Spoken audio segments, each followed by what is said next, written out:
The contents of the toilet drops into a cassette below the toilet bowl.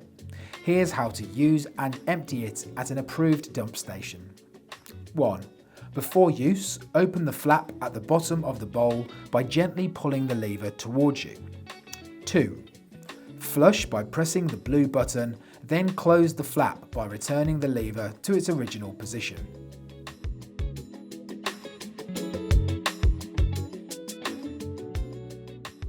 First, lift the lid on the toilet and check the flap sealing the base of the toilet is closed. 2. Open the toilet locker and lift the release lever and gently remove the cassette. 3. If the cassette won't budge, don't force it. Go back inside and double check the flap at the base of the toilet is closed. 4.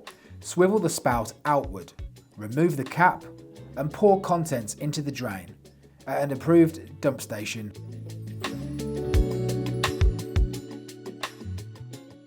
1. Turn the knob. 2.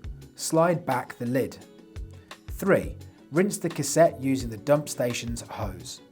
4. Add sufficient water to just cover the bottom. 5.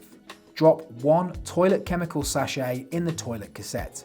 There's no need to open the sachet, it will dissolve on its own once submerged in water. 6. Replace the end cap, swivel the spout back to its original position, slide the lid back and turn the knob to close the flap. To stow the cassette, gently slide it into the toilet locker, don't force it. The release lever will click when the toilet cassette is secured.